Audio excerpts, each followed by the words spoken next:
वो सच्चा शूरवीर, नहीं तो भयभीत हो जाता है। बड़ी पतंगा अग्नि में देखी नाई संभार, हाँ देखी नाई संभार। दरिया सिखे सतगुरु मिले,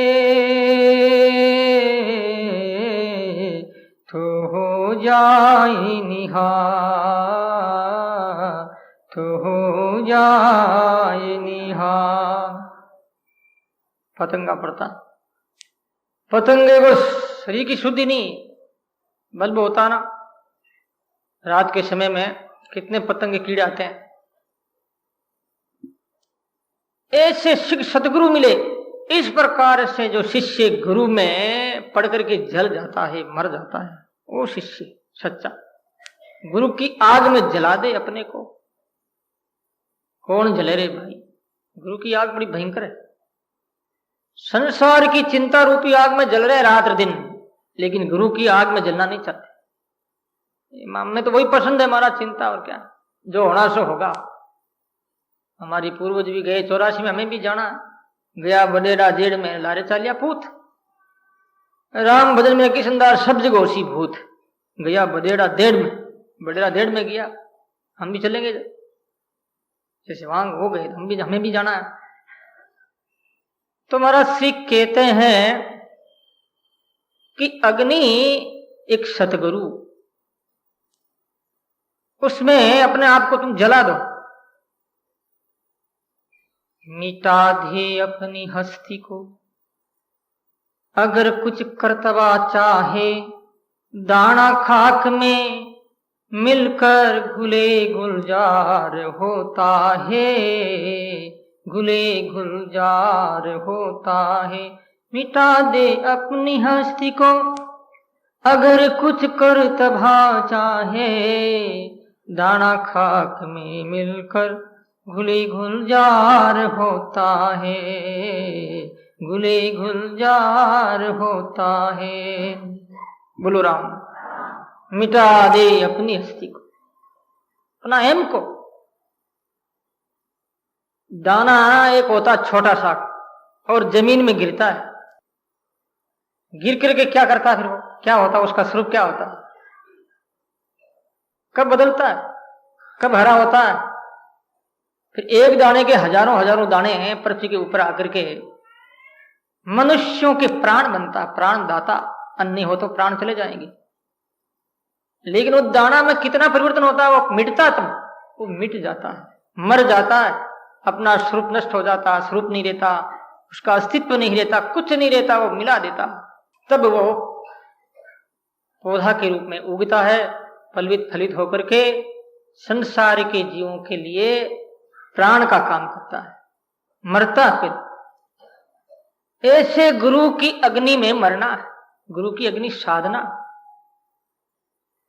पतंगा पड़ता है, लेकिन इसके पूर्व में आपको एक बात बता देता हूं, कितनी निष्ठा है ये।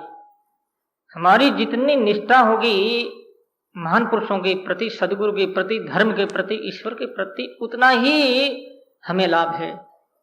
कठिनाई जरूर, थोड़ा दुख जरूर होता है, ऐसे ऐसे लगता है कि भाई क्या करें, भगवान मिलेंगे कि नहीं मिलेंगे। नहीं, निष्ठा को मत।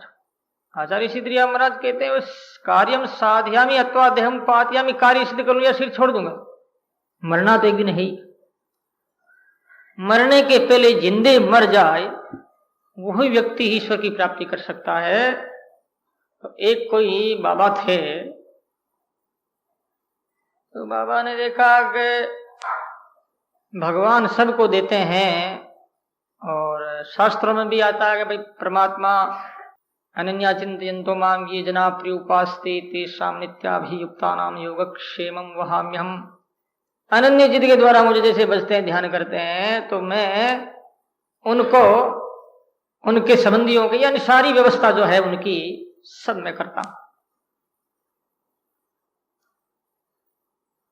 एक दिन मन में प्रतिज्ञा, देखो भगवान मेरे पिता है, मेरा बाप है, मेरा मालिक है, करते हैं कि नहीं करते हैं? अब मैं भोजन नहीं करूंगा, मतलब भिक्षा नहीं लाऊंगा, भूखा मरना मंजूर है लेकिन भिक्षा नहीं लाता। तो पहाड़ की गुफा में बैठ करके वो ध्यान करने लगा।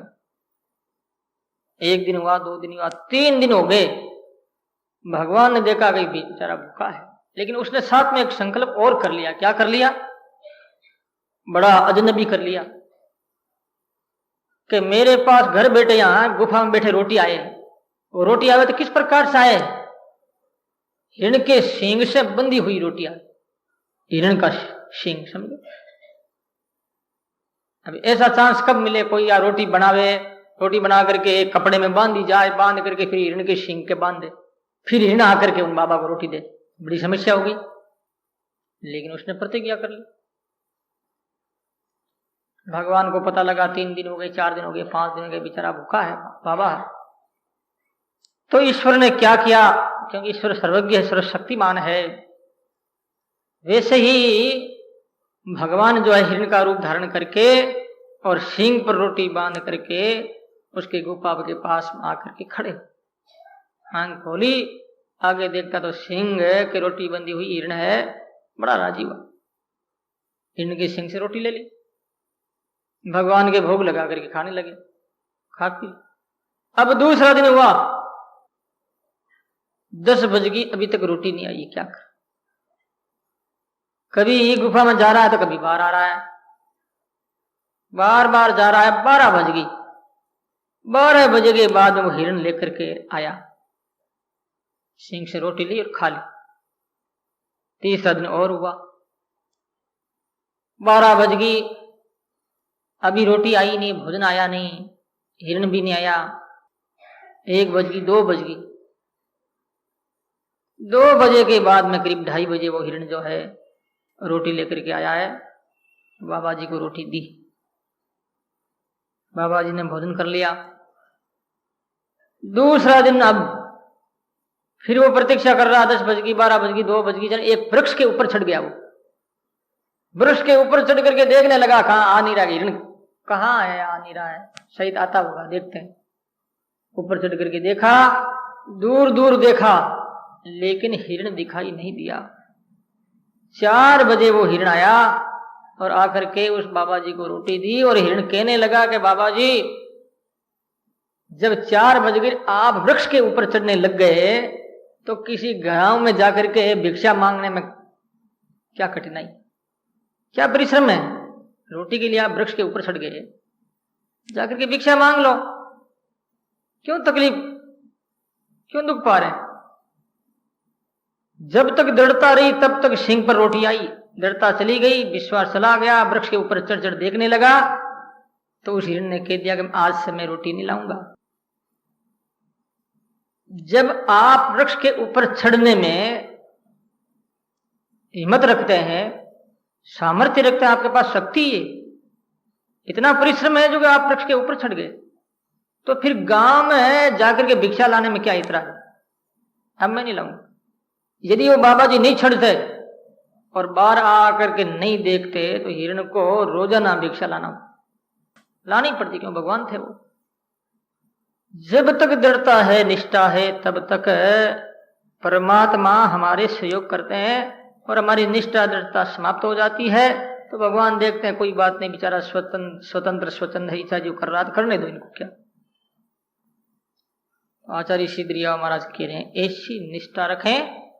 तो उसके बाद में आगे बता रहे हैं